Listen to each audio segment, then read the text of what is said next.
নবী নবী যেখানে যাবি সেখানে পাবি যেখানে যাবি সেখানে পাবি ইবাদতের মাকাম নবী আরশ ফারশ কালমা কোরআনে আরশ ছেড়ে আমিনার ঘরে এলো উম্মতকে বাঁচাবার তরে উম্মত আমার বড় গুনেহগার কেমনই নাজাত পাবে হাসরে আরশ ছেড়ে আমিনার ঘরে এলো উম্মতকে বাঁচাবার তরে উম্মত আমার বড় গুনেহগার কেমনই নাজাত পাবে হাসরে ভবের বুকে কদম রেখে ভবের বুকে কদম রেখে সাজদায় ঝুঁকে দয়ার নবী আরশ ফারশ কালমা কোরআনে হাসর মাঠেতে মিজানেতে কবরেতে আসবে নবী মাকামে মাহমুদ থাকবে নবী কাউসারের ধার নবী পুলসিরাতের পুলেতে নবী জোরে বলুন সুবহানাল্লাহ একটু যদি আশিকের পরিচয় দেন হাত উঠিয়ে বলি ইয়া রাসূলুল্লাহ সাহাবায়ে کرام বলেছিল ইয়া রাসূলুল্লাহ ইয়া হাবিবাল্লাহ নবীজি পৃথিবীর জমিনে আপনার সঙ্গে যে মোহাব্বত আপনার সঙ্গে যে প্রেম ইয়া রাসূলুল্লাহ আপনি যখন আমাদের চোখের আড়াল হয়ে যাবেন আপনাকে কোথায় কোথায় খুঁজব রাসূলুল্লাহ নূরি জবানে বললেন সর্বপ্রথম তোমরা মিজানে দেখবে মিজানে না পেলে তোমরা পুলসিরাতে আসবে পুলসিরাতে যদি না পাও চলে যাবে হাউজে কাউসারে আমি নবী মুহাম্মদ কাউসারের পেয়ালা নিয়ে দাঁড়িয়ে থাকবো আমার আশিকরা আসবে আমার প্রেমিকরা আসবে আমি নবী নিজেই কাউসারের পানি পান করাবো জোরে বলি সুবহানাল্লাহ তাহলে কবরে নবী আসবে না ছবি জোরে বলো নবী আসবে তো মরা নবী না জিন্দা নবী সবাই বলতে হবে জিন্দা নবী কিন্তু সোশ্যাল মিডিয়ায় মরা বলে প্রকাশ করে একটি হাদিস আমি রেখে দিলাম আমার নবী রওজা পাকে কেমন জিন্দা আমি আপনাদেরকে বলবো টপিস বাই টপিস আলোচনা হবে আগে দুটো ছন্দ শুনে নেন কত সুন্দর ভাষায় কবি লিখছেন কবরেতে আসবে নবী মাকামে মাহমুদ থাকবে নবী কাউসারের ধার নবী পুলসিরাতের পুলেতে নবী করে সাফায়াত দেবে গো নাজাত জান্নাতি করে দেবে নবী আরশ ফারশ কালমা কোরআনে হাসর মাঠেতে মিজানেতে সে ছন্দ পাহাড়ের উপরে তিন দিন ধরে নবী কাঁদেন উম্মতের তরে জোরে বলুন সুবহানাল্লাহ জাবলে তালাহা পাহাড় ওই পাহাড়ে আতা মুস্তাফা কান্না করেছেন আপনার জন্য আমার জন্য এই মুসলমান ওই নবীকে গাছে চিনেছে ওই নবীকে আপনার মাছে চিনেছে ওই নবীকে বনের হরিণে চিনেছে ওই নবীকে আপনার বনের বাগে চিনেছে ওই নবীকে পাথরে সালাম করেছে ওই নবীকে পাহাড়ে সালাম করেছে ওই নবীর সঙ্গে গাছ কথা বলেছে কীট পতঙ্গ নদী নালা সবাই নবীকে চিনেছে দুপায়া মানুষ হয়ে এখনো চিনল না। কথা ঠিক না বাবা? যদি চিনতো তাহলে নবীকে মরা বলতো না, যদি চিনতো নবীকে বড় ভাই বলতো না, যদি চিনতো নবীকে আমাদের মতো বাসার বলতো না। আজ চিনতে পারেনি বলে ইহুদির দালাল হয়ে গেছে, আপনার আমার ঈমানকে নেওয়ার জন্য চেষ্টা চালাচ্ছে। কথা ঠিক না? আমি আপনাকে কিছু দেব, আপনারা কিছু নেবেন। সুন্দরটা শোনেন, শোনেন, দিলটা বাগ বাগ হয়ে যাবে আপনারা যদি একটু মোহাব্বত দেন। আমি আজকে আপনাদের মাঝে ওয়াজ করে যাব। আপনারা অনেক দান দিলেন মাদ্রাসার জন্য, আমি আপনাদের কাছে একটা জিনিস দিয়ে যাব। আমার দেওয়াটা আপনার নেওয়াটা আমার আল্লাহ যেন কিয়ামতের ময়দানে নাজাতের জারিয়া বানিয়ে দিই। এটাই নিয়ত, বক্তাদের এটাই নিয়ত রাখতে হবে। নাচে কি লাভ? এত বড় জলসা, বাজারে ভিড় ঠেলা যায় না। বাজারে হাজার হাজার লোক, ব্যবসায়ীর লাভ। মাহফিলে লোক নাই, মৌলবীকে দাওয়াত করা হয়েছে, মৌলবীর লাভ। শীত লাগবে না, বাতাস লাগবে না, ঠান্ডা লাগবে না, প্যান্ডেল ওয়ালার লাভ। ঠিক না বেটা? আপনার লাভ কি? আপনার লাভ কি? বলে আমারও তো লাভ আছে। বলে হ্যাঁ আছে, আপনাদের এমনটা লাভ আছে আজকে এই পাথরঘাটার সরজমিনে আল্লাহর ফেরেশতার মেলা লেগেছে। খাতাতে নোট করা হচ্ছে কে বসেছে কে আছে, সিসি ক্যামেরার মতো সব নোট হয়ে যাচ্ছে। আল্লাহ পাক ডাক দিয়ে বলে ফেরেশতারে, পাথরঘাটাতে বাজার হচ্ছে না জলসা হচ্ছে, ওই জলসাতে কে কে বসে আছে? আল্লাহ পাকের ফেরেশতারা বলবে আল্লাহ সলিমউদ্দিন, কলিমউদ্দিন, জসিমউদ্দিন, নাইমউদ্দিন, তোমার বান্দা বান্দিরা বসে তোমার জিকির হয়, কোরআনের কথা হয়।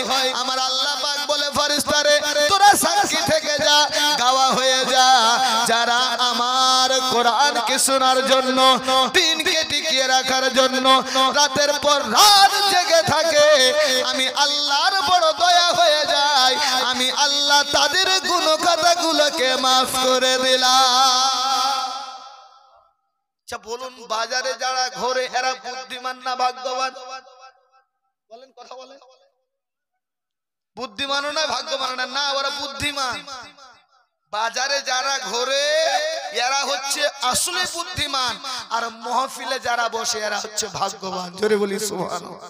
ও পাথরঘাটার মুসলমানেরা, সোনামানি কলিজার টুকরারা, তবে আপনাদের কাছে আমি একটাই সুন্দর ওয়াকিয়া বলবো, দিলটা বাগ বাগ হয়ে যাবে। কারণ আপনার কষ্ট করে এত সুন্দর মাহফিল সাজিয়েছেন, কিছু আপনারা নেবেন, আমি কিছু দেব। আয় মুসলমান, আজকে আমরা গভীর রজনীতে বসে আছি। এই যে মাদ্রাসা, একটা ছেলে আপনার পাগড়ি পেল, এই পাগড়ি পাওয়াতে আপনারা খুশি আছেন না রেগে আছেন? সবাই বলুন খুশি আছেন।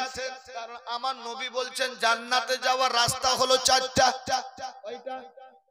জোরে বলুন, চারটা। এই চারের ভিতরে কে কে আছেন একটু আপনারা মিলিয়ে দেখবেন। বর্তমান সমাজে সুন্নিরা বলে জান্নাতি, ওয়াহাবিরা বলে জান্নাতি, দেওবন্দিরা বলে জান্নাতি, কাদিয়ানীরা বলে জান্নাতি, রাফিয়ানীরা বলে জান্নাতি।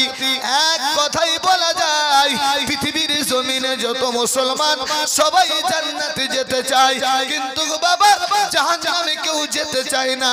ফতোয়া আমার আল্লাহ দিচ্ছেন, ওই ফতোয়াটা আপনারা নোট করে নেবেন। ওই ফতোয়া অনুযায়ী যে থাকবে, যে চলবে, সেই ব্যক্তিটাই হবে জান্নাতি। ফতোয়া দিচ্ছেন আল্লাহ কি? ফাত্তাবিউনি ইউহিব্বুকুমুল্লাহ, যে আমার হাবিবের ইত্তেবা করলো, যে আমার হাবিবকে ভালোবাসলো, সেই ব্যক্তিটাই হলো জান্নাতি, সেই ব্যক্তিটাই জান্নাতে যাবে। নাম ধরে ভাইরাল করতে চাই না, আপনাদের আকীদাকে একটু সার্ভিস করতে চাই। আমার নবী বললেন, এ আমার উম্মতেরা, চারের ভিতরে থাকবে, খবরদার 5 নম্বরে যাবি না। 5 নম্বরে গেলে তোর রাস্তা তুই নিজে মেপে নিবি। বলে মৌলভী সাহেব বুঝতে পারছি না ক্লিয়ার কি বলতে চান। আর এটাই বলতে চাই আমার নবী মুস্তাফা আপনার চারটি কথা বলেছেন, এই চারের ভিতরে আপনারা কে কে আছেন একটু ফয়সালা করবেন। আমি একটা করে বলবো, আপনারা শুধু উত্তর দেবেন। এক নম্বরে আকা মুস্তাফা বললেন হুন্না লিমান, সর্বপ্রথম তোমরা আলিম হয়ে যাও, আলিম হয়ে যাও। আপনারা আলিম হয়েছেন কিনা বলুন। বলে হননি।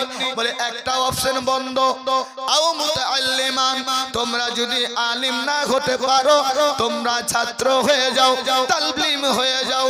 আপনারা হয়েছেন, তাহলে মৌলভিও হলাম না, ছাত্র হলাম।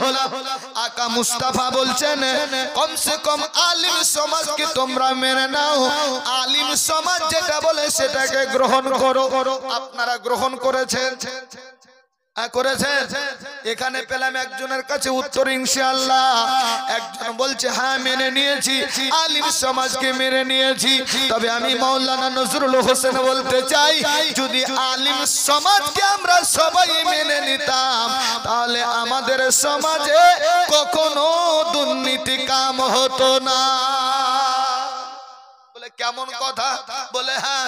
বলে আপনাদের গ্রামের ইমাম সাহেব মসজিদে খুতবা দেয়, খুতবা দিয়ে বলে মুসলমান ও পাথরঘাটের মুসলমানেরা, সোনামালি কলিজার টুকরারা, শেষ নবীর শেষ উম্মত হয়েছি, সেরা নবীর সেরা উম্মত হয়েছি, মধুমাখা কলেমা পড়েছি। এই মধুমাখা কলেমা পড়ার পরে, মুসলমান হওয়ার পরে আমরা কখনো হারাম কাজে যুক্ত থাকবো না। এক কথায় কখনো শরাব পান করব না, কখনো সুদ খাবো না, কখনো আমরা আমানতে খেয়ানত করব না, কখনো আমরা গরিবের হক মেরে খাবো না। এই মুসলমান প্রতিটা আলিম এ কথা বলে কি বলে না? বলে। কিন্তু তারপরেও কিছু মানুষ এগুলো কাজ করে, এগুলো কাজ করে। তার মানে বোঝা যায় পরিপূর্ণভাবে এখনো অ্যাকসেপ্ট করতে পারেনি। সে মনে মনে ভাবে মৌলভী তোর কাজ তুই কর, আমার কাজ আমি করব, তুই বক্তব্য দিয়ে যা, টাকা দিয়ে নিয়ে চলে যা, আমি যেমন কারমাল তেমন থাকবো। তবে মুসলমান পৃথিবীর জমিনে মানুষকে যতই হাদিস কোরআনের কথা বোঝানো হয়, যত বলা হয়, মানুষ নিজের বিবেক দিয়ে চলতে চায়। তবে মনে রাখবেন, জেনে রাখবেন, কোরআন হাদিস দিয়ে ইসলাম চলে, কারো বিবেক দিয়ে ইসলাম চলে না। আমার আকা মুস্তাফা বললেন তোমরা যদি আলিম না হতে পারো, তালিম না হতে পারো, আলিম সমাজকে অ্যাকসেপ্ট না করতে পারো, আও মুহিব্বান, কমসে কম আলিমকে ভালোবেসে নেবে। এই আলিমকে ভালোবাসার কারণে কাল কিয়ামতের ময়দানে আমার আল্লাহ পাক তোমাকে নাজাতের ওসিলা বানিয়ে দেবে। জোরে বলো সুবহানাল্লাহ। মেহনারা বিবি 150 টাকা দান করেছে, আল্লাহ কবুল করুক। আমি তো ভাবছি যে শেষে আর দান তো কেউ দিবে না, তাও দান মায়েরা দিচ্ছে। তবে মাদ্রাসাকে নিয়ে ছোট্ট বাচ্চা যখন পাগড়ি পেল, তাকে নিয়ে আমি দুটো ছন্দ পড়বো, বাপ শুনবেন আপনারা? কবি লিখছেন, মাগো মা বলি শোনো না।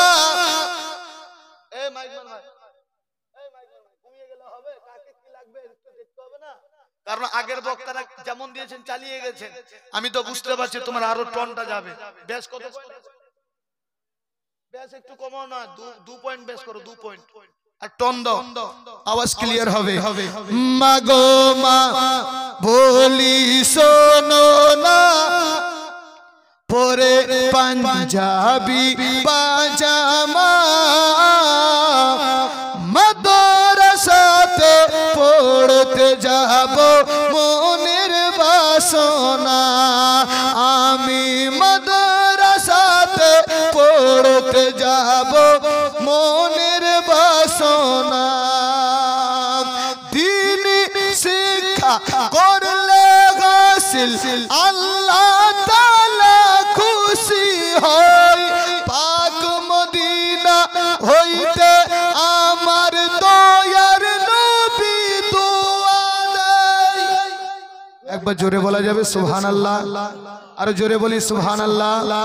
দ্বীনি শিক্ষা করলে হাসিল আল্লাহ তাআলা খুশি হয়, পাক মদিনা হইতে আমার দয়ার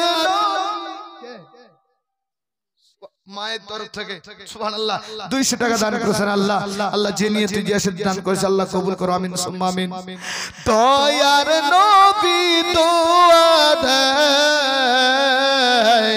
মাগো মা বেলায় উঠব না আর হেলায় চলব না, আমি বেলায় উঠব না আর হেলায় চলব না, মাদ্রাসাতে পড়তে যাব মনের বাসনা, আমি মাদ্রাসাতে পড়তে যাব মনের বাসনা।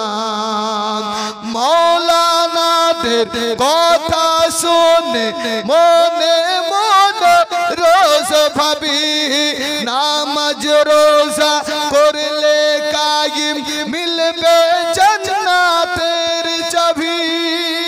জোরে বলো, আরো জোরে বলো সুবহানাল্লাহ। মাওলানাদের কথা শুনে মনে মনে রোজ ভাবি, নামাজ রোজা করলে কায়েম মিলবে জান্নাতের চাবি। নজরুল বলে শোনো না, সবাই ভেবে দেখো না, নজরুল বলে শোনো না, সবাই ভেবে দেখো না, মাদ্রাসা হলো দ্বীনি শিক্ষার আসল কারখানা, ও ভাই মাদ্রাসা হলো দ্বীনি শিক্ষার আসল কারখানা। বলতে চাইছিলাম বাবা একটাই মাকসাদ, আকা মুস্তাফা চারের ভিতরে থাকতে বলেছিলেন, এই চারের ভিতরে আপনারা কে কে আছেন ফয়সালা করে নেবেন। যদি আপনি 5 নম্বরে যান, নিজের বিবেকে আপনি যদি ইসলামকে চালাতে চান, চলবে না চলবে না চলবে না, কারণ আমার নবীর কথা কখনো মিথ্যা হয় না। ওই নবীকে কেউ জাদুকর বলেছিল, ওই নবীকে কেউ কবি বলেছিল, ওই নবীকে কেউ আপনার পাগল বলেছিল, কিন্তু আমার আল্লাহ পাক ফতোয়া দিয়ে বলেছিল মুহাম্মাদুর রাসূলুল্লাহ, মুহাম্মদ সাল্লাল্লাহু তাআলা আলাইহি ওয়াসাল্লাম হচ্ছে আমার নবী, আমার রাসূল, ওই রাসূলের উম্মত আপনি আমি। জানেন মুসলমান, যেই নবীর চোখের পানিতে আজ ইসলাম গড়া, ওই নবীর বিরহে আমাদের কান্না হয় না, ওই নবীর সিরাত শোনার পরে আমাদের অন্তরটা কাঁপে না। তবে সকলে শুনেছেন জীবনের মধ্যে আমি ছোট্ট মাত্র 3 মিনিট একটা মহব্বতের কথা, আমার আপনার আকা মুস্তাফা মক্কার জমিনে যতদিন ইসলাম প্রচার করেছেন বাবা, একটা যুদ্ধও কিন্তু মক্কার জমিনে হয় নাই। যতগুলো যুদ্ধ হয়েছে সব গিয়ে মদিনাতে। বলে মক্কায় কি হয়েছে? বলে মক্কায় নবীকে পাথর মেরেছে, মক্কায় নবীর গলায় গামছা দিয়েছে, মক্কায় নবীর মাথার উপরে উটের ভুঁড়ি চাপিয়ে দিয়েছে। জানো মুসলমান, ওই নবী মুস্তাফার উম্মত হয়ে আমরা কিন্তু নবীর বিরহে কান্না করি না, আমাদের হাসি খুশিতে দিন যায়। জানেন একদিন আমার আকা মুস্তাফা সাল্লাল্লাহু তাআলা আলাইহি ওয়াসাল্লাম কাবা ঘরের পাশ দিয়ে গুটি গুটি পায়ে হেঁটে আসে, এইদিকে তারা গোল মিটিং করে নিয়েছে ওই মুহাম্মদকে কিভাবে মারা যাবে। আবু জেহেল বলেছিল মুহাম্মদ যখন হেঁটে আসবে তার কপালে একটা আমি পাথর ছুড়ে দেব, একটা পাথরে কাবি হয়ে যাবে, তার কাম ক্লিয়ার হয়ে যাবে। সঙ্গে সঙ্গে আকা মুস্তাফা যখন হেঁটে হেঁটে আসতেছেন, এইদিকে আবু জেহেল একটা পাথর নিয়ে আছে, এইদিকে হামজার দাসী বাবা কুয়াতে পানি আনার জন্য গিয়েছে। এমনই অবস্থা অবস্থায় আবু জেহেল যেমনই একটা পাথর মেরেছে আমার নবী মুস্তাফার পেশানিতে, সঙ্গে সঙ্গে আমার নবী মুস্তাফা করেছে, রক্তগুলো আপনার বেরিয়ে আসতেছে। সেই অবস্থায় কাবা ঘরে গেলেন, সাহাবায়ে কেরাম আপনারা খিদমত করতে লাগলেন। এই দৃশ্য দেখেছিলেন আপনার হামজার স্ত্রীর দাসী, ওই পানি আনতে গিয়ে যখন দেখে নিলেন এই আব্দুল্লাহর বেটা মোহাম্মদ, যার টাইটেল বলেছে আল আমিন, যাকে বলা হয় রহমাতুল লিল আলামিন, তাকে আজকে আবু জেহেল পাথরে মারলো। সেই দাসী দৌড়ে বাড়িতে গিয়ে ডাক দিয়ে বলছে, ওগো মালিকিনী, একটা দৃশ্য আমি আজকে দেখেছি। কি দেখেছো বলো? বলে যাকে টাইটেল পড়েছে আল আমিন, ওই নবীকে আজকে পাথরে মেরেছে। আমি এই দৃশ্য দেখেছি নিজ চোখে। হযরত হামজার স্ত্রী আমার নবীকে বড্ড ভালোবাসতো, আমার নবীকে বড্ড ভালোবাসতো। হামজার স্ত্রী কান্না করতে শুরু করে দিলেন। হযরত হামজা আপনার বাইরে গিয়েছিলেন শিকারে, বাড়িতে আসলেন খাওয়ার টাইমে খেতে বসবে, এমনই অবস্থায় দেখছে তার স্ত্রী কান্না করতেছে। হামজা বলতেছে, ওগো আমার স্ত্রী, আমি কি তোমাকে কোনোদিন দুঃখ দিয়েছি? আমি কি কোনোদিন তোমাকে কষ্ট দিয়েছি? ওই হামজার স্ত্রী মাথা হিলিয়ে বলেছিল, ওই হামজার স্ত্রী মাথা হিলিয়ে বলেছিল, কিন্তু কথা বার হয়ে আসে না। হামজা বলতেছে, বলো বলো বলো, এখন তো খাবার সময়, তোমাকে যেটা প্রশ্ন করছি কোনো উত্তর পাচ্ছি না, তবে তুমি কান্না করতেছো, কারণটা কি বলো বলো বলো। হামজার স্ত্রী বলতেছে, ওগো আমার স্বামী, আজকে আমি একটা কথা জানতে চাই। কি জানতে চাও বলো? বলে ওই আব্দুল্লাহর বেটা মোহাম্মদ আমাদের কে হয়? বলছেন তিনি আমাদের ভাতিজা হয়। বলো গো স্বামী, আজকে যদি তারা বাবা বেঁচে থাকতো, আজকে ওই মোহাম্মদের প্রতি অত্যাচার করতে পারতো না। আজকে যদি তারা বাবা বেঁচে থাকতো, আজকে তারা এইভাবে নির্যাতন করতে পারতো না। হামজা বলছে যে ব্যাপারটা কি বলো। তার স্ত্রী বলতেছে, গো আমার স্বামী, আমার দাসী কুয়াতে পানি আনার জন্য গিয়েছিল, যাওয়ার পরে দেখে ওই আবু জেহেল মোহাম্মদের পেশানিতে পাথর ছুঁড়ে মেরেছে। যেমন এই দৃশ্য দেখা সঙ্গে সঙ্গে আমার দাসী এসে আমাকে খবরটা দিল। না জানি ওই মোহাম্মদের কি হলো, ওই মোহাম্মদের ব্যথায় ব্যথিত হয়ে আমি কান্না করতেছি।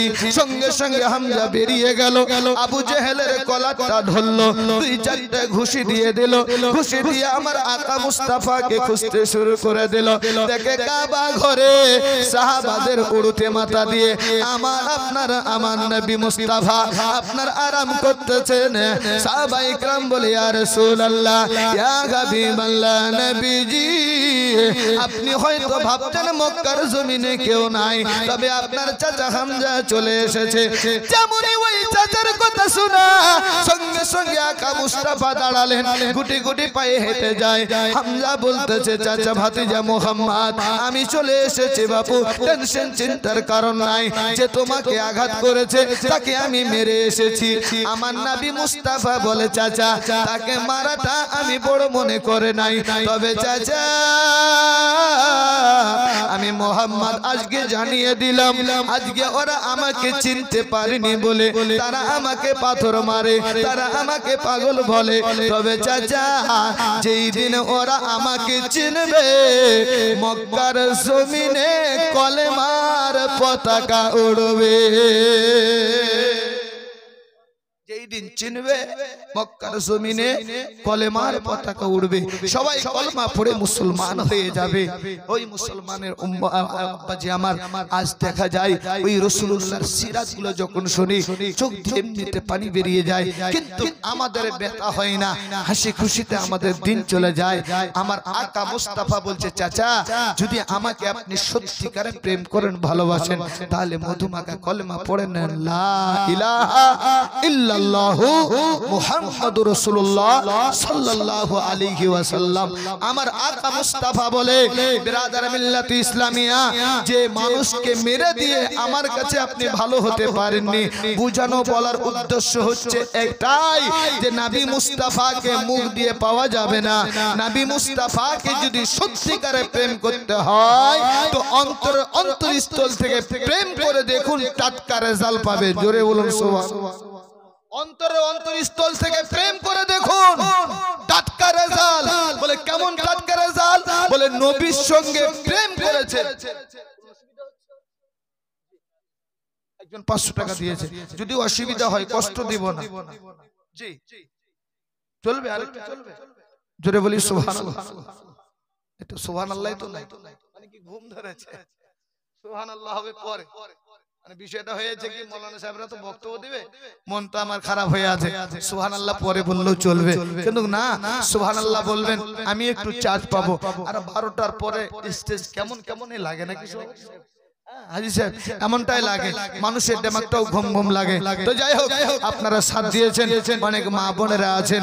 আমি বলতে চাইছিলাম যে আকা মুস্তাফা সাল্লাল্লাহু তাআলা আলাইহি ওয়াসাল্লামের চোখের পানিতে ইসলাম গড়া, আর সেই ইসলামকে নিয়ে আমরা ছিনিমিনি খেলছি। আমরা বলছি ঠিকই আমরা নবীর আশিক, আমরা নবীর প্রেমিক, তবে মুখে আমরা বলতে বাধ্য, এখনো অন্তর থেকে অ্যাকসেপ্ট করতে পারিনি। বলে কেমন? বলে আমরা তো নবীর দিওয়ানা, মুখে দাড়ি রাখা যাবে না, আমরা তো নবীর দিওয়ানা, রমজান মাসে রোজা রাখা যাবে না, আমরা তো নবীর দিওয়ানা, হজ আপনার যাকাত দেওয়া যাবে না, আমরা তো নবীর দিওয়ানা, নামাজ পড়তে পারবো না। এই মুসলমান এমন তার দিওয়ানার নবীর প্রয়োজন হবে না। আশিকে মুস্তাফা হবে যারা, 5 ওয়াক্ত নামাজ পড়বে তারা, জোরে বলো সুবহানাল্লাহ। 5 ওয়াক্ত নামাজ পড়বে তারা। বলছিলাম টাটকা রেজাল্ট, বলে কেমন টাটকা রেজাল্ট?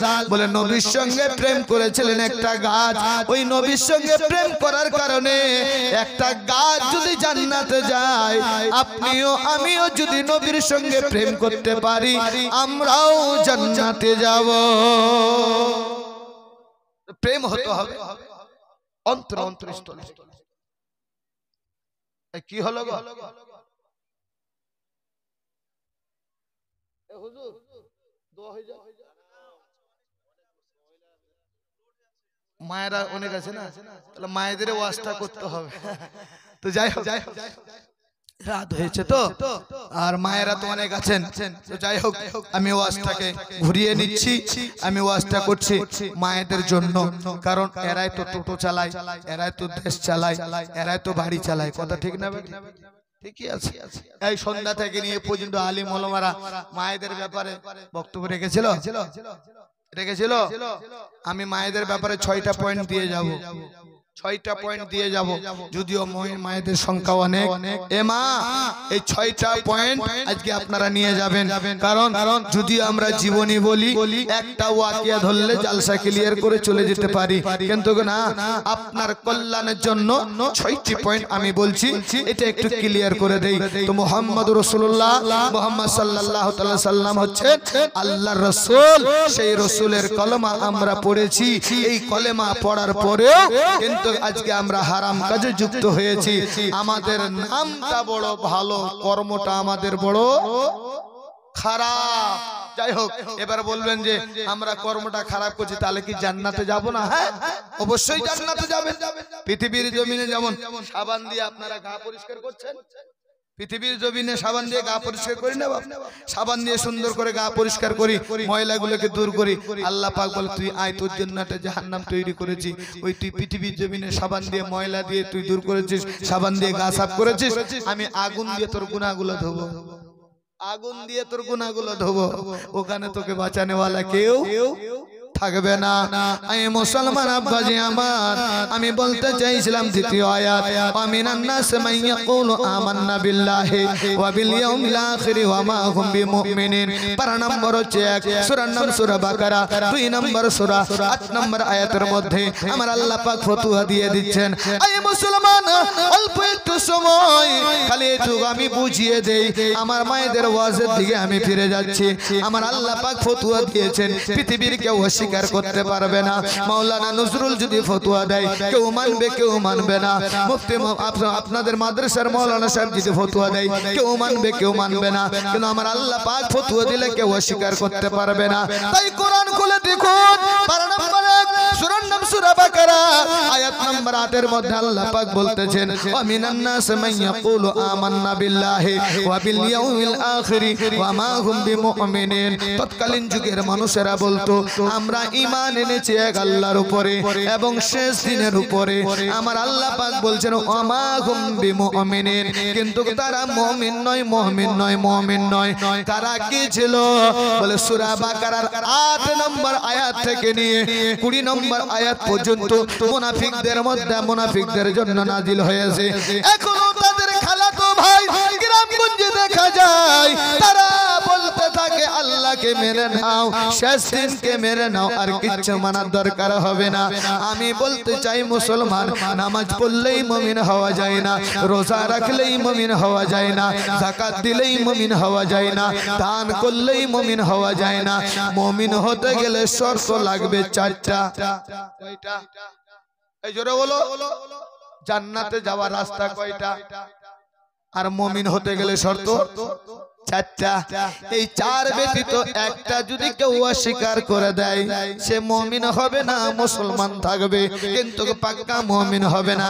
কিন্তু আমরা মুমিন হয়ে মরতে চাই। কি হয়ে মরতে চাই? মুমিন হয়ে মরতে চাই। এই মুসলমান আব্বাজি আমার, এই 4 ভিতরে আপনারা একটু দেখেন কাকে কাকে মানতে হবে। 1 নম্বর বলা হলো তোমরা নবীওয়ালা হও, 2 নম্বর বলা হলো তোমরা সাহাবাওয়ালা হও, 3 নম্বর বলা হলো তোমরা শোহদাওয়ালা হও, 4 নম্বর বলা হলো নেক চলে আল্লাহর ওলিওয়ালা হয়ে যাও। এই 4 ব্যক্তিকে তোমরা মেনে নাও, এদের ছায়া তলে থাকো, এদেরকে বন্ধু বানিয়ে নাও। বলবেন লাভ কি হবে? বলে নবীর সঙ্গে প্রেম করে গাছ জান্নাত থেকে যে আমিও জান্নাতে যাব। বলে সাহাবাদেরকে মানতে হবে। এটা কোথায় আছে? আমার রাসূলুল্লাহ বলেছেন আসহাবী কান্নজম, সাহাবারা হচ্ছে তারকা স্বরূপ, এদেরকে গালি দেওয়া যাবে না, এদেরকে অনুকরণ করতে হবে। এবার আসুন সুহদাকে মানতে হবে। বলে সুহদাকে মানতে হবে যারা দ্বীনের জন্য গর্দান কাটিয়ে দিয়েছে। কারবালার প্রান্তরে নবীর নওয়াসা ইমাম হুসাইন গর্দান কাটিয়েছে। বদরের যুদ্ধে সাহাবায়ে কেরাম যুদ্ধ করেছেন। আপনার উহুদের প্রান্তরে সাহাবায়ে কেরাম গর্দান কাটিয়েছেন। বলে কিসের জন্য কাটিয়েছেন? বলে দ্বীনকে টিকিয়ে রাখার জন্য, কোরআনকে টিকিয়ে রাখার জন্য। তিনারা শহীদ হয়ে গেছে। ওই জাজবা যদি কোনো মুসলমানের ভিতরে থাকে, তারা যদি কোরআনকে টিকিয়ে রাখার জন্য, দ্বীনকে টিকিয়ে রাখার জন্য তারা যদি শহীদ হয়ে যায়, তাহলে কিয়ামতের ময়দানে শহীদের কাতারে দাঁড় করা হবে। শুধু তাই নয়, তাই নয়, তাই নয়, যারা কোরআনের জন্য শহীদ হয়ে যাবে, দ্বীনের জন্য শহীদ হয়ে যাবে, তাহলে কিয়ামতের ময়দানে আমার আল্লাহর দিদার হয়ে যাবে। 3 নম্বর হয়ে গেল। 4 নম্বরে আসুন। 4 নম্বরে বলা হলো নেক সালেহ আল্লাহর ওলিদের সঙ্গে সঙ্গ লাভ করবে, তাদের সঙ্গে বন্ধুত্ব করবে। প্রশ্ন করবেন মৌলভী সাহেব, নেক সালেহ লোক কাকে বলা হয়? সাহাবারাও তো নেক ব্যক্তি, সালেহ ব্যক্তি, কিন্তু আপনাকে এটাও মানতে হবে আল্লাহর ওলিরাও হয় নেক ব্যক্তি। গাউসে পাক আপনারা নেক না ভণ্ড? আপনারা বলা নেক ব্যক্তি না ভণ্ড ব্যক্তি? জোরে বল। নেক ব্যক্তি। কথা বলবেন তবে না ভালো লাগবে। আমার গাউসে পাক হচ্ছে নেক ব্যক্তি, আমার খাজা পাক হচ্ছে নেক ব্যক্তি, ইমামে আহমদ রাজা খান ফাজলে বেরেলভী আলাইহির রহমান ইনি হচ্ছেন নেক ব্যক্তি। বিশ্লেষণ করতে গেলে অনেকটাই সময় লেগে যাবে। অনেকেই বলে, আপনারা শুনতে পাচ্ছেন সোশ্যাল মিডিয়ায়, আর প্রচার করে বলে পীরটির কোরআনে নাই, মানা যায় না। আমিও বলি ঠিকই বলেছেন বাবা, পীর তো কোরআনে নাই, পীর ভাষাটা হচ্ছে ফার্সি ভাষা, আর নামাজ রোজাও তো কোরআনে নাই। আপনারা দেখবেন চমকে যাবে, নামাজের আরবি তারা আপনার পেয়ে যাবে সালাত, আপনার রোজার আরবি পেয়ে যাবে সওম, আপনার পীরের আরবি তারা খুঁজে পায় না। মানুষের মাঝে ছড়িয়ে বলে পীর কোরআনে পাওয়া যায় না। পীর কিন্তু কোরআনে পাবেন না, কোরআনে পাবেন আউলিয়া, কোরআনে পাবেন ওলি, কোরআনে পাবেন মুর্শিদ। ওলি মুর্শিদ কোরআনে এসেছে, তাই আমরা কোরআনকে মানি, আল্লাহর ওলিদেরকেও মানি। শুধু তাই নয়, তাই নয়, তাই নয়, ফতোয়া আমার আল্লাহ পাক দিয়েছেন, ঘোষণা আমার আল্লাহ পাক করেছেন, ইয়া আইয়ুহাল্লাযীনা আমানুত্তাকুল্লাহ ওয়া কুনু মা'আস সাদিকিন। এখানে বাবা আল্লাহ ঈমানদারকে ডেকেছেন, কোন বেঈমানদেরকে ডাক দেয় নাই। এই জায়গায় ঈমানদারকে ডেকে ডেকে বলেছেন, এই ঈমানদাররা শোনো, ইত্তাকুল্লাহ, তোমরা আল্লাহকে ভয় করো আর নেক সালেহ লোকের সঙ্গ লাভ করো। আমরা আহলে সুন্নাত ওয়াল জামাআত, আমরা আল্লাহর ওলিদের সোহবতে থাকতে চাই। বলে কেন থাকতে চাও বলো? বলে আল্লাহর ওলিদের সোহবতে থেকে একটা কুকুর জান্নাতে গেছে, আমরাও জান্নাতে যাব। জোরে বলো সুবহানাল্লাহ। 4 পয়েন্ট ক্লিয়ার। এবার মায়েদের দিকে যাই, কিন্তু এর সব মূল ওয়াজ আপনার বর্তমানে যুবকেরা নষ্ট হচ্ছে এটার কারণে। এটার নাম কি ভাই? মোবাইল। এই মোবাইল কারোর জন্য পৌষ মাস, কারোর জন্য সর্বনাশ। এই মোবাইল দেখে দেখে মিস্টার ইউটিউব মুফতি দেখে দেখে গ্রামগঞ্জে যুবকরা নষ্ট হয়েছে। ইমাম সাহেবের কাছে গিয়ে ঝামেলা বেঁধেছে, ঠিক না বেটি? হয়তো আপনাদের এলাকায় নাই, হয়তো নতুন এসেছি আপনাদের এলাকায়। আল্লাহ পাকের দয়াতে রহমতে আমার পীর ও মুর্শিদের নিগাহে কারামে আসাম থেকে নিয়ে বর্ধমান, কলকাতা, কাকদ্বীপ, পৃথিবীর আপনার বিশ্বের কোনায় কোনায় আল্লাহ পাক আমাকে পৌঁছেছে। বিভিন্ন জায়গায় বিভিন্ন জিনিস শোনা যায়। তাই আমরা ঈমানকে মজবুত করার জন্য সর্বপ্রথম এটাই এসএমএস দেই। আজ বর্তমানে যুগে সোশ্যাল মিডিয়াতে যেভাবে প্রচার চলছে, এখনো যদি আমরা ঠিকভাবে মজবুত হতে না পারি, তো কখন যে আমাদের ঈমান চলে যাবে বলা যাবে না, কখন বেরিয়ে চলে যাবে। অসংখ্য মায়েরা এসেছেন, মায়েদের তরফে যাব, ঝুমে একবার দরুদ পড়ি। আল্লাহুম্মা সাল্লি আলা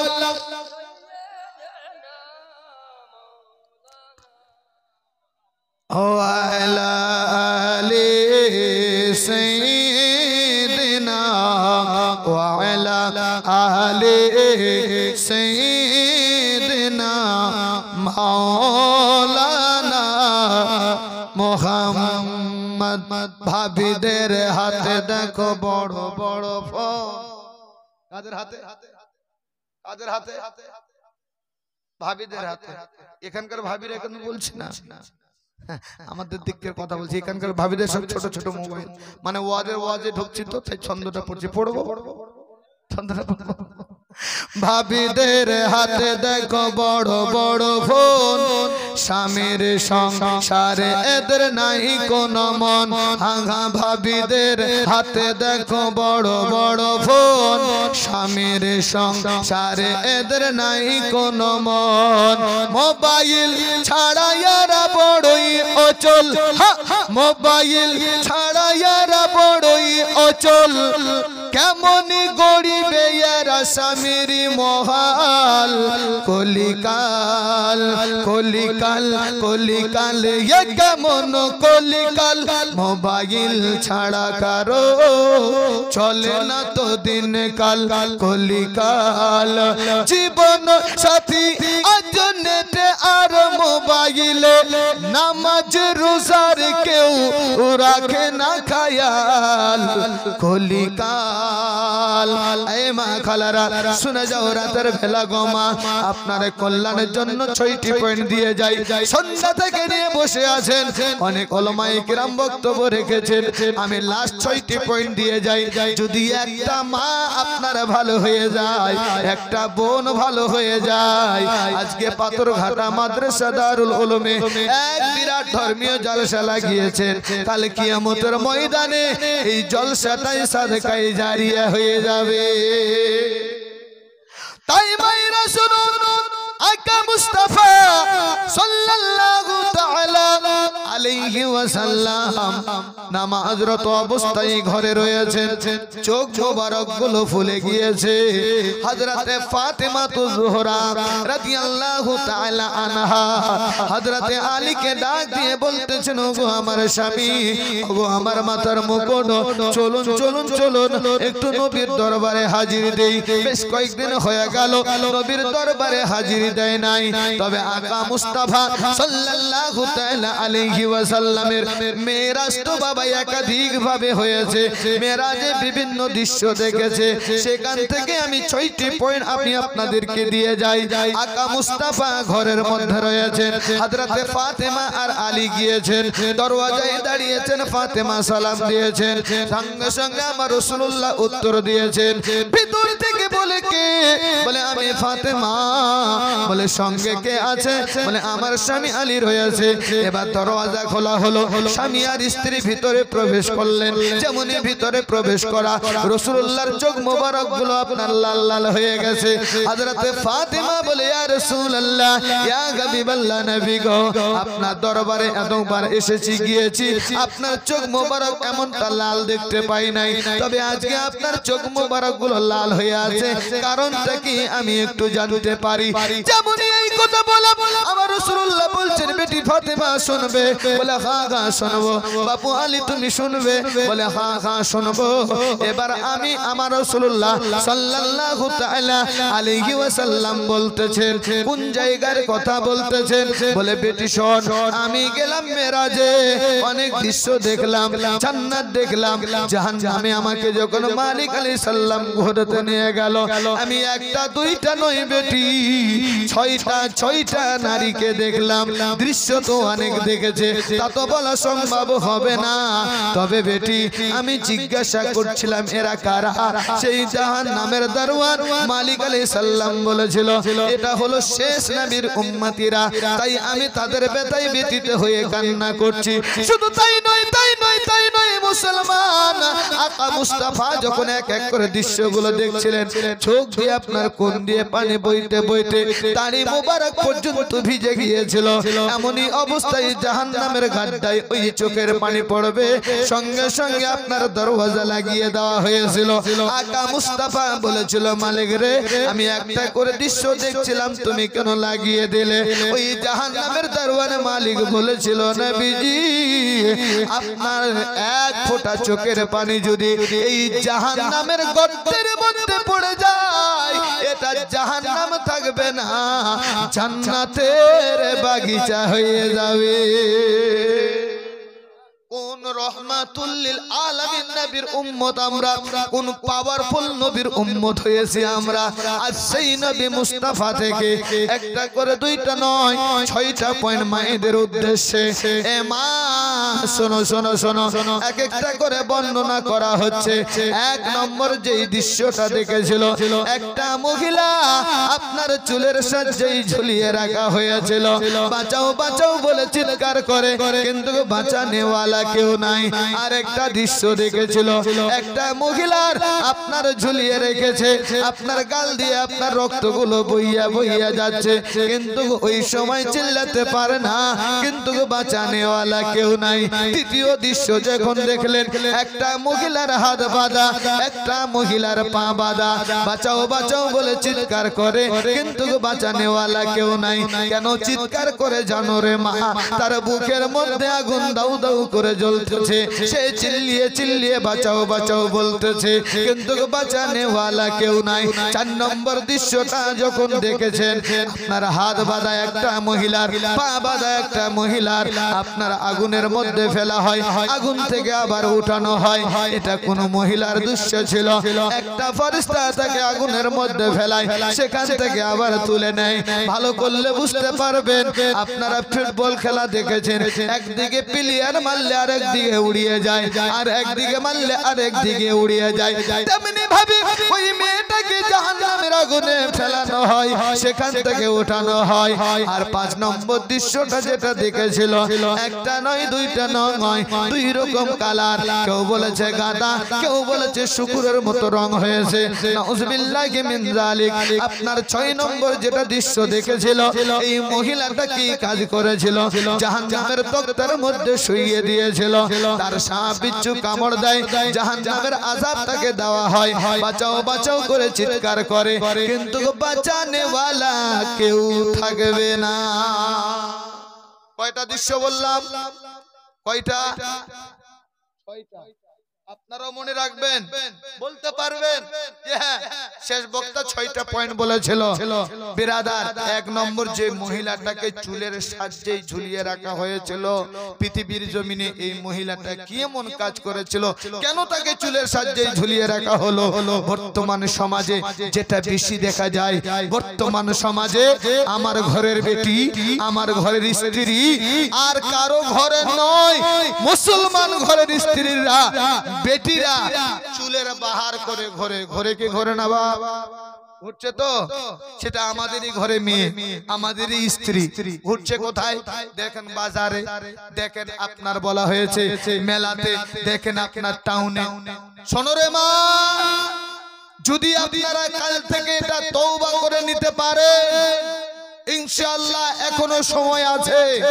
যারা চুলের বাহার করো, যে বোন তোমরা ভার্সিটিতে পড়ছো, কলেজে পড়ছো, টিউশন যাচ্ছ, কোন আলিম ওলামা তোমাকে বলে না তোমাকে স্কুলে পড়তে হবে না, তোমাকে কলেজে পড়তে হবে না, তোমাকে টিউশন যেতে হবে না, তোমাকে বাইরে যেতে হবে না, কোন আলিমরা বলে না।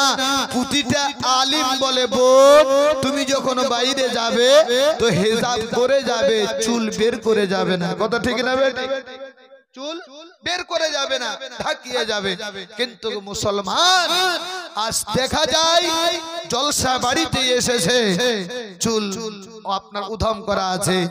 খোদার কসম করে বলি, নবীর স্টেজে কালকের আগের রাত্রিতে একটা জলসা করেছিলাম, দিনে একটা জলসা করেছিলাম, তো খাওয়ার প্যান্ডেল হয়েছে, তো মহিলাদেরকে খেতে দিয়েছে 99 মেয়ের আপনার কাপড় নাই মাথায়। আমি বাড়িওয়ালাকে বললাম পার্সোনাল কোনো যদি জায়গা থাকে আমাকে খাওয়ান, না হলে আমি গাড়ি নিয়ে চললাম, কারণ আমার প্রোগ্রাম আছে। চা চলে বলে কেন কেন প্যান্ডেলে খাবো না, এরকম প্যান্ডেলে খাবো। আমি চোখে দেখা, কারণ দিন দিন এটা বেড়ে যাচ্ছে। সেটা কি? মহিলারা মাথায় কাপড় দেয় না, দিচ্ছে এদিকে দেয়, এদিকেও দিচ্ছে, এদিকে ভালো, এদিকে দেয়, আমাদের দিকে দেখে 100-এর মধ্যে 1% মা দিচ্ছে, 99 দিচ্ছে না। যেমনটা ওয়াজ হচ্ছে, জলসা হচ্ছে, মৌলবীর কথা যেখানে থাকছে ওখানে থাক, আমি যেমন আছি তেমন চলুন। শোন রে মা, এ মা, সন্তান হয়ে বলে যাই রে মা, এ বোন ভাই হয়ে তোকে বলে যাই, তুমি আজকে চুলের বাহার করে ঘুরছো, ঘোরো, কেউ বাধা দেবে না। তোমার পয়সা আছে, তুমি বড় লোকের বেটি, তুমি ঘোরাফেরা করো, কোনো অসুবিধা নাই। কিন্তু ওই যে চুলের সাহায্যে ওই দিন যখন ঝুলিয়ে রাখা হবে, তখন তুমি বলবে হা হা হা, মাওলানা সাহেবেরা বলতো ঠিকই, কিন্তু কথাটি কানে রাখতাম না। এবার প্রশ্ন হবে মহিলাদের তরফ থেকে, মৌলভী সাহেব এত বড় বড় চুল দিয়েছে, আমরা কি চুলের বাহার করতে পারবো না? 100% বাহার করতে পারবেন। চুল আপনি যেমন ইচ্ছা তেমন কাটিং করতে পারেন। যাদের বিয়ে হয়েছে স্বামীর ঘরে, জোরে বলুন সুবহানাল্লাহ। তার ঘরে, স্বামীর ঘরে যত রকমের আছে কাটিং করেন, বাইরে যখন যাবেন তখন চুলকে ঢাকিয়ে নেবেন। 1 নম্বর। 2 নম্বর, যেই মহিলাটার আপনার রক্ত বইয়ে বইয়ে যাচ্ছিল, যেই মহিলাটা আপনার চিল্লাতে পারছিল না, পৃথিবীর জমিনে এই মহিলাটা কি এমন কাজ করেছিল? তো বলা হয়েছে এই মহিলাটা স্বামীর সঙ্গে তর্ক করেছিল। কি করেছিল? কি করেছিল? কথা বলেন না, ঘুম লাগছে? আমি কিন্তু কানে হাত দেওয়া বক্তা নয়, আমি দিতে যাচ্ছি কিছু, একটু কথা বলেন নালে শেষ করে দেব। বলবো এই 4টা পয়েন্ট বলে দেবো, এত কথা বলবেন তবে না ভালো লাগবে। আর টুকটুক করে বসে আছেন, কেমন লাগছে? আর যদি এই কটা লোক সামনে বসে তাও ভালো। জি যাই হোক, ওখানে বসে থাকেন, আর বেশি আওয়াজ হবে না, কারণ অনেকটাই টাইম হয়ে গেছে, ঘুম ঘুম সবাই হয়ে আছে। তবে মায়েদের উদ্দেশ্যে বলছি, আপনারা একটু হা হু করবেন, ঠিক আছে? তাহলে আমি বুঝবো যে হ্যাঁ ঠিকই আছে, জেগে আছে। এ মা, এই মহিলাটার রক্ত বের হচ্ছিল, এই মহিলাটা কি এমন কাজ করেছিল? তো বলা হয় এই মহিলাটা স্বামীর সঙ্গে তর্ক করছিল। কেমন তর্ক করছিল জানো মা? তোমার স্বামী তোমার হাসি ফোটানোর জন্য কেউ বা দিল্লিতে যায়, কেউ বা কেরালাতে যায়, কেউ বা কলকাতায় যায়, তোমাকে শান্তি রাখার জন্য অনেক পরিশ্রম করে। কিন্তু কোন স্ত্রী যদি ওই স্বামীর সঙ্গে তর্ক করে, তার জন্য এই আযাবটা হবে যে তার মুখ দিয়ে রক্ত বের হবে, তার মুখ দিয়ে রক্ত বের হবে।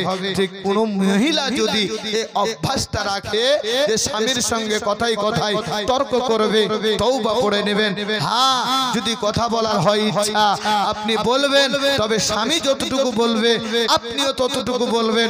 শরীয়ত এটা অধিকার দেয়নি। শরীয়ত বলছে, আমার রাসূলুল্লাহ জানিয়েছেন, যদি আপনার স্বামী দ্বিতীয় সাজদা করার হুকুম করা হতো, তাহলে প্রত্যেকটা স্ত্রীকে বলা হতো যে স্বামীর কদমে সাজদা করো। জোরে বলো সুবহানাল্লাহ।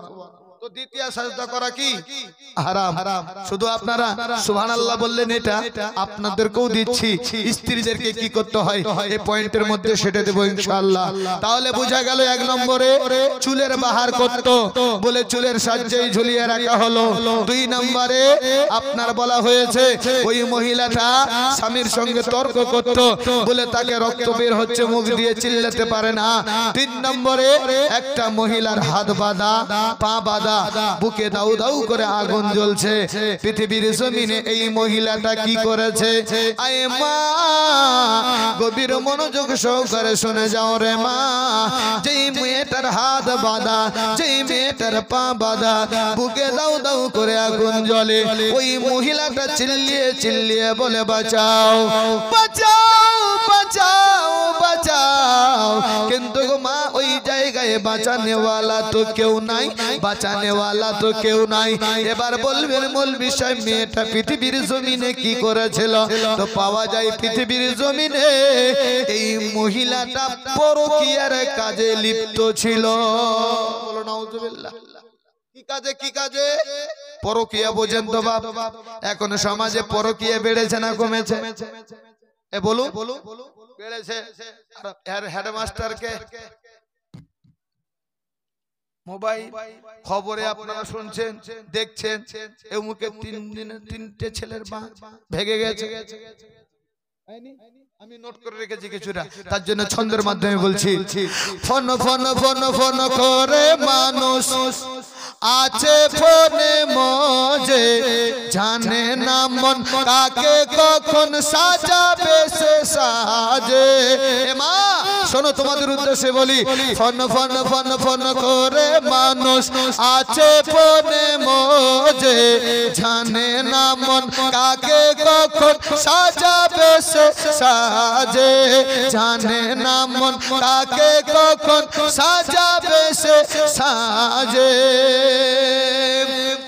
সাজানো গোছানো কত সুখের সংসার, ফোনের কারণেতে আজ হলো যে সরকার। সাজানো গোছানো কত সুখের সংসার, ফোনের কারণেতে আজ হলো যে সরকার। লজ্জা শরম উঠে গেছে, যাই না তাতে বলা, লজ্জা শরম উঠে গেছে, যাই না তাদের বলা। জানে না মন কাকে কখন সাজাবে সে সাজে, জানে না মন কাকে কখন সাজাবে সে সাজে। রিচার্জ ছাড়া যেমন তোমার ফোন চলবে না। চলবে চলবে। আগে 10 টাকা রিচার্জ করলে 1 বছর গিয়েছে, এখন মাসে মাসে রিচার্জ না করলে ফোনটাও আসবে না। আসবে? ফোন আসবে না, SMS হবে না, ফেসবুক হবে না, ইউটিউব হবে না, হোয়াটসঅ্যাপ হবে না। কি করতে হবে? রিচার্জ করতে হবে।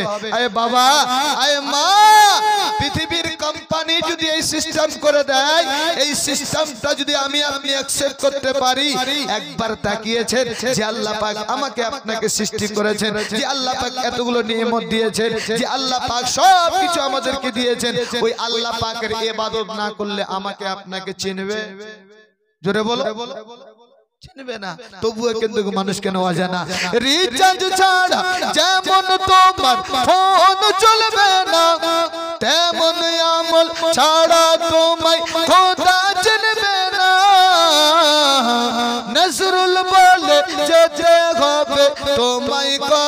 দেশে নজরুল বলে যেতে হবে তোমায় কবর দেশে জানে না মন কাকে কখন সাজাবে সে সাজে জানে না মন কাকে কখন সাজাবে সে সাজে বলছিলাম বাবা 3 নম্বর পয়েন্ট ওই 3 নম্বর মহিলাটা পৃথিবীর জমিনে স্বামী থাকতে পরকীয়ার কাজে লিপ্ত হয়েছিল বর্তমানে পরকীয়াটা বেশি বেড়ে যায় সর্দার মাড়ালের বিচার করতে রাত পার হয়ে যায় আজকে আপনাদের পাথর কাটার সরজমিনে মাদেরকে বলতে চাই রে মা তোমার স্বামী কেরালা গেছে তোমার স্বামী বোম্বাই গেছে তোমার স্বামী বাইরে গেছে তোমার মুখে হাসি ফোটানোর জন্য আজ তোমার হয়তো ধারণা স্বামী এ কথা জানবে না বাবা এ কথা জানবে না বাড়ির ফ্যামিলি এ কথা জানবে না কিন্তু জাননে ওয়ালা এক আমার আল্লাহ আছে জানো মা আল্লাহ ছাড় দিয়ে দিয়েছে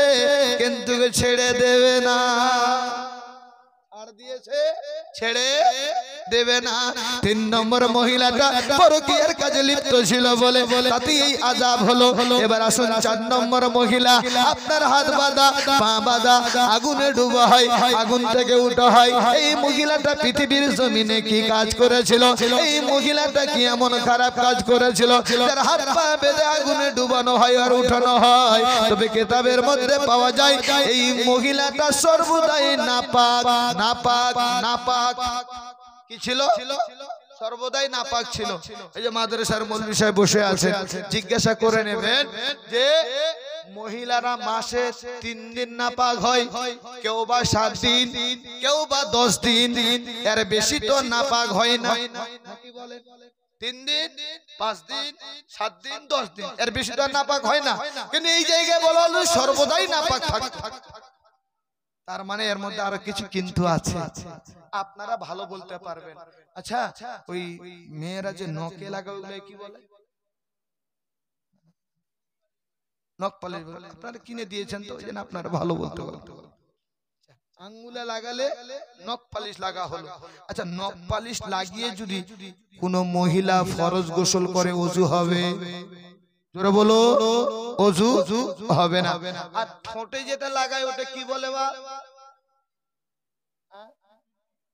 লিপস্টিক ঠোঁট পালিশ আচ্ছা ঠোঁট পালিশ কি দিয়ে তৈরি হয় জানেন জানেন এ মা শুনে রেখে দিন ঠোঁট পালিশ কি দিয়ে তৈরি হয় আজকে বলে যাচ্ছি বিশ্বাস না হলে রিচার্জ করে দেখে নেবে যে ঠোঁট পালিশ তৈরি হয় শুকুরের চর্বি দিয়ে বলো নাউজুবিল্লাহ বলতে তো হয় না বোঝানোর উদ্দেশ্যে বলতে হচ্ছে এইবার বলুন আপনারা ঠোঁট পালিশ লাগিয়েছে নীল পালিশ লাগিয়েছে এই দিকেও নাপাক এখানেও নাপাক আর ঠোঁট পালিশ লাগিয়ে এবার ফুচকা পানি খেয়েছে কোথায় যাবে মালটা ভেতরে যাবে তো তাহলে উপরও নাপাক ভিতরেও নাপাক এবার মায়েদেরকে বলতে চাই মা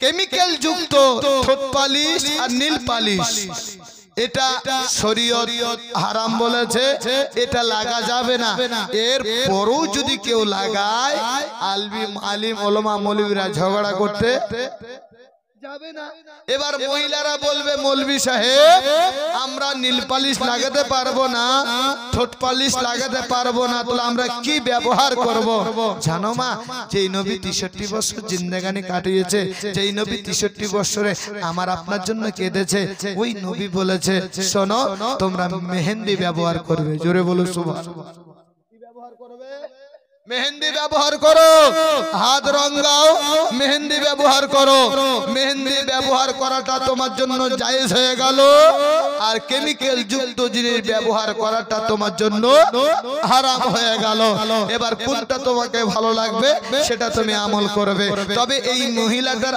আযাব সেই জন্যই হচ্ছিল যে নখপালি নীলপালি লাগিয়ে সর্বদাই নাপাক অবস্থায় থাকতো আর ওই অবস্থায় মরণ হয়ে গেছে ওই অবস্থায় মরণ হয়ে গেছে তাহলে 4 নম্বরে বুঝতে পারলাম যে কেমিক্যাল যুক্ত জিনিস ব্যবহার আমরা করব না আসুন এবার 5 নম্বর এই 5 নম্বর মহিলা মহিলাটা কি এমন খারাপ কাজ করেছিল যার চেহারাটা গাধার মতন হয়েছিল, যার চেহারাটা শুকুরের মতন হয়েছিল? তো বলা হয়েছে এই মহিলাটা চুগলিখোর ছিল। চুগলিখোর বোঝেন? চুগলিখোর বোঝেন তো কাকে বলে? হ্যাঁ, এর কথা ওকে বলা, ওর কথা ওকে বলা, ঝগড়া লাগিয়ে দিয়ে বাড়িতে হাততালি দাও, তাই না? আচ্ছা, শুধু মহিলারা চুগলি করে, ছেলেরা করে না? চুগলি গীবত করে তো। কিছু কিছু মুরব্বী আছে, কিছু কিছু পণ্ডিত আছে, সকালবেলা হবে পায়ের উপর একটা পা দেবে, একটা বিড়ি বের করে ফুস করে ধরিয়ে ওর খাবে, ওর কথা বলবে, এর কথা বলবে, আছে না? তো আপনাদের এলাকায় নাই, আমি দেখেছি তো শুনেছি। কিছু কিছু লোক আছে গীবত চুগলি না করলে আর পায়খানাটাও ক্লিয়ার হয় না, পায়খানাটাও ক্লিয়ার হয় না। তবে বলবেন মহিলাটা এই জন্য তার রংটা এমন হয়ে গেছে। জানো মা, এই চুগলি করতে হয় না। তুমি হয়তো ভাবছো কোন সংসারে আপনি আগুন জ্বালিয়ে দিয়ে তুমি নিচে হাত তালি দাও, কিন্তু তুমি একদিন কান্না করবে, এটা তোমাকে খবর রাখতে হবে। অতএব চুগলি গীবত করা যাবে না, এটা বড় গুনাহ, এখান থেকে পারেজ করতে হবে।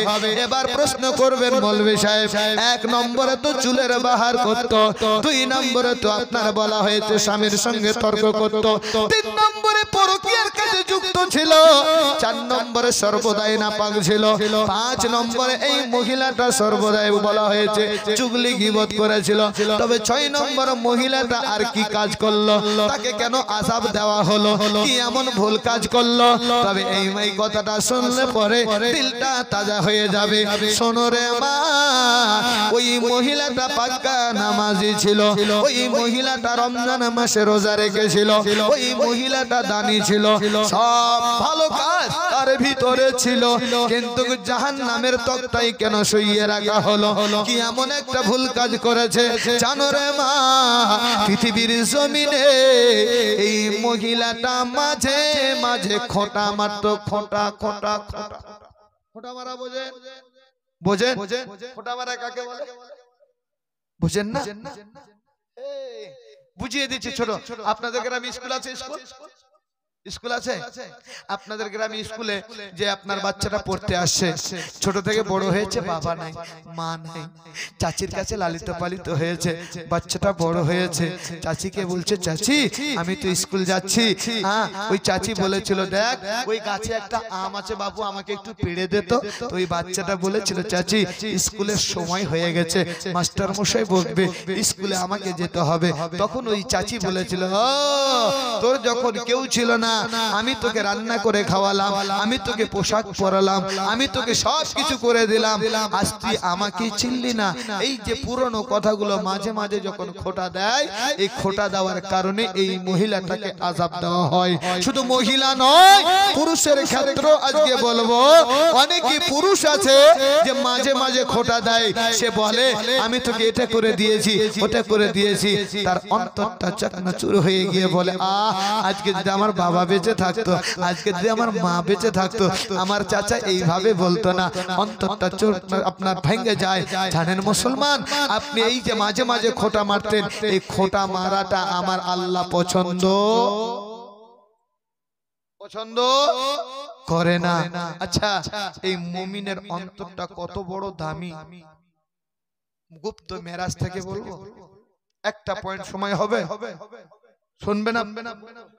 আচ্ছা জি, নাম ব্যাপার তো গুপ্ত কথা, মেরাজেরই কথা যখন হচ্ছে, 6টা পয়েন্ট যখন বললাম, মায়েদের তরফ থেকে একটা লাস্ট পয়েন্ট, আর অন্তরের কথা যখন আসলো যে অন্তর ভাঙ্গা কতটা খারাপ কাজ, আমি এই জায়গায় বলবো, আর জোড়া দেওয়াটা কতটা নেকির কাজ, আমি এই জায়গায় বলবো ইনশাআল্লাহুল আজিজ।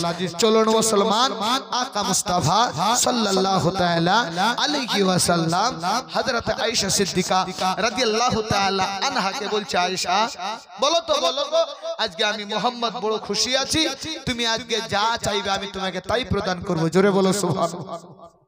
আচ্ছা, আপনারা কেউ ব্যবসায়ী আছেন না? কেউ ব্যবসায়ী আছেন তো? কেউ খেতে খামারে আছেন? টাকা চাইবো না, খালি বলেন আছি কেন? আচ্ছা, সময় সময় টাকা পয়সা বেশি হয়তো মনটা আনন্দ হয় না? স্ত্রীকে গিয়ে বলে, এই স্ত্রী বলতো আজকে তুই যা চাইবি তাই দিব।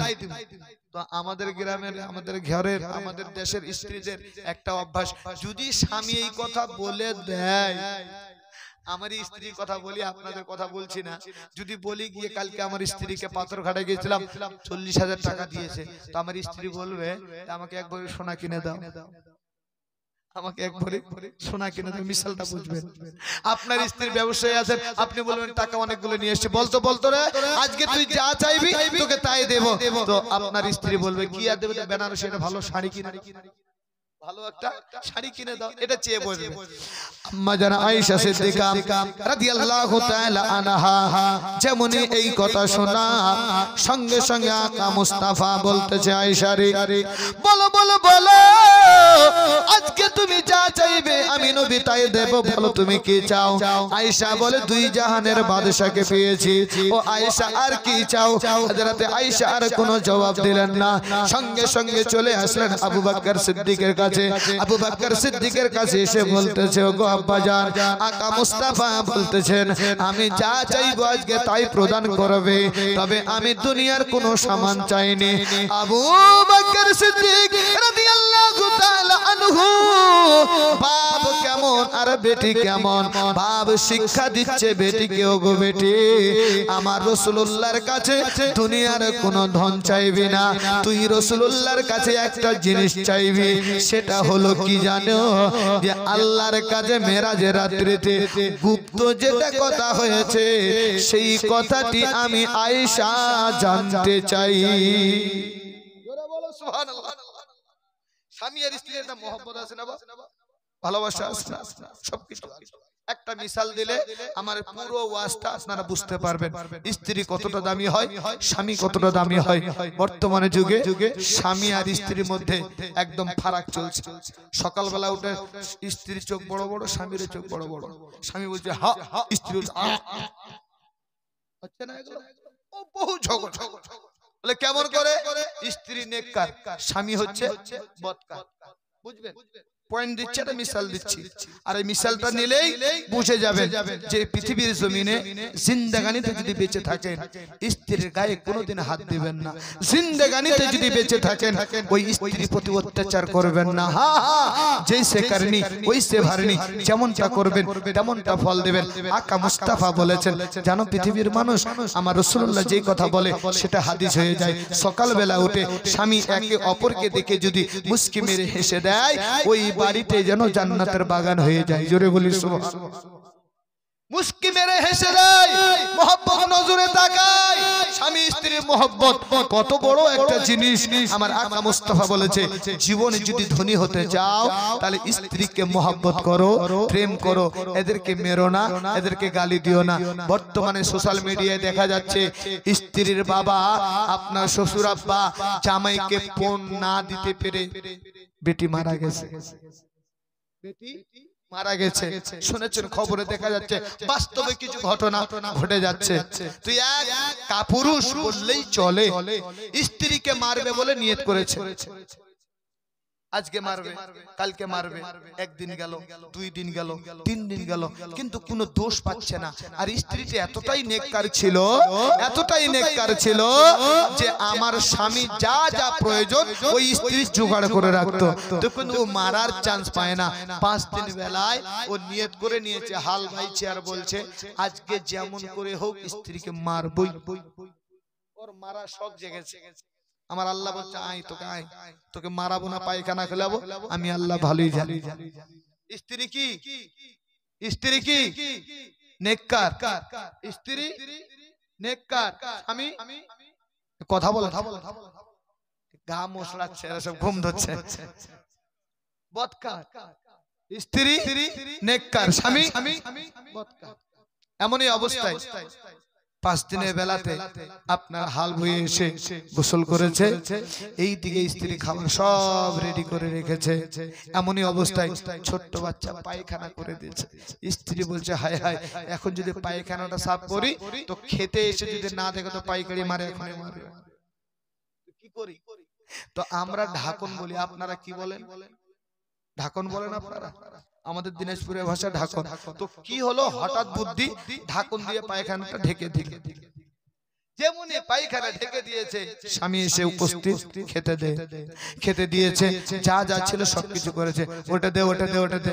তো স্ত্রী বলছে, স্বামী একটা কথা বলি। বলো। বলে, আপনি যেগুলো বাজার করে দিয়েছেন আমি তো সেগুলোই করব, বাইরে আর কি করব বলো, কি আর আছে, কি আর দেব? তো স্বামীটা রাগ করে বলছে, কি আর দেবে, গু দে গু, আর কি দিবি? মারতে যখন পারলো না, রাগ ঝাড়ছে গুয়ের উপরে, পায়খানার উপরে। তো স্ত্রী তো নেককার, ঢাকনটা উঠিয়ে বলছে, স্বামী সেটাও হাজির আছে, স্বামী সেটাও হাজির আছে। জৈসে কারণী ওইসে ভারিনী। স্ত্রী নেককার, স্বামী বদকার, সব রেডি করে রেখেছে। বলছে, আর কি দিব বলে? তো বলছে স্ত্রী, কি দিব বলে? তো স্বামী বলছে, কি আর দিবে, গু দে গু।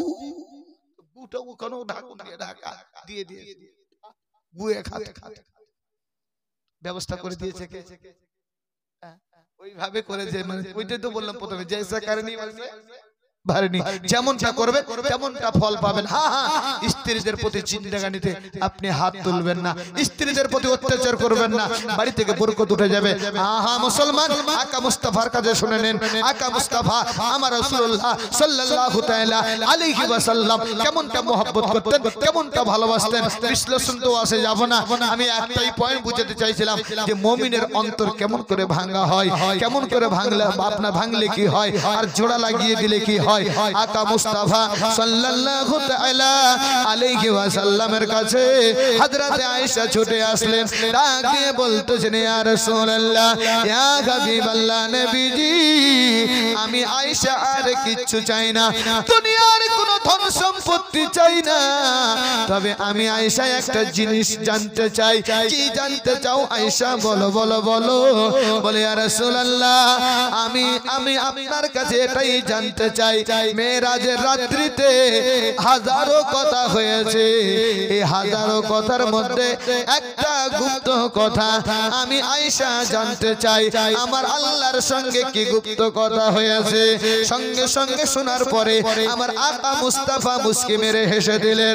এই পাথরঘাটার মুসলমানেরা, আমার নবী অদৃশ্য সংবাদদাতা, আমার নবী মুস্তাফা মুস্কি মেরে যখন হাসলেন, আমার নবী মুস্তাফা বলে, এটা আমার আয়েশার কথা নয়, এটা হচ্ছে আমার আবু বকরের কথা।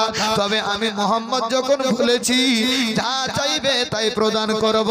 তবে আয়েশা শোনো শোনো শোনো, এই পৃথিবীর জমিনে কেউ যদি কারো ভাঙা মনকে জোড়া লাগিয়ে দিতে পারে, পৃথিবীর জমিনে কেউ যদি কারো ভাঙা মনকে জোড়া লাগিয়ে দিতে পারে, সে সোজা আল্লাহর জান্নাতে যাবে।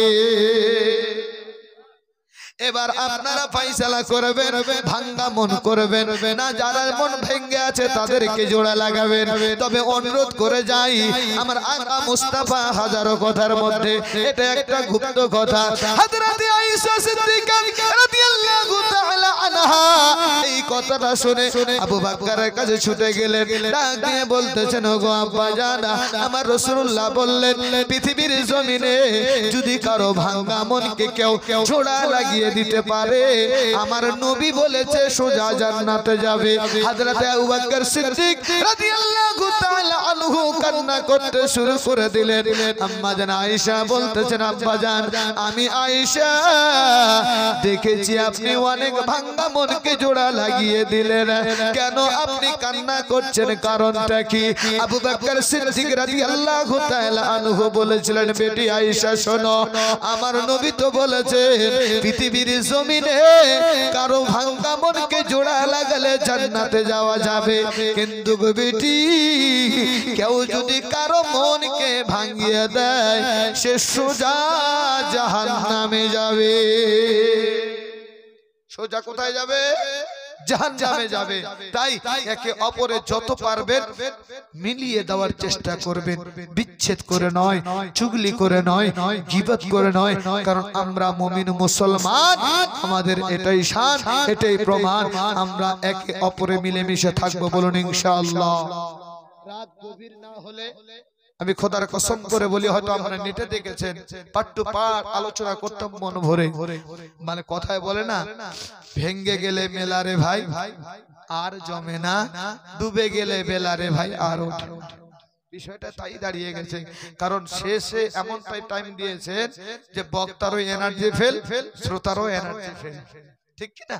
তো যাই হোক সময় অনেক হয়েছে, তো দোয়া করে দেই আমরা দাঁড়িয়ে। আর বাবরে 1টা বেজে গেছে, উঠে দাঁড়িয়ে আমরা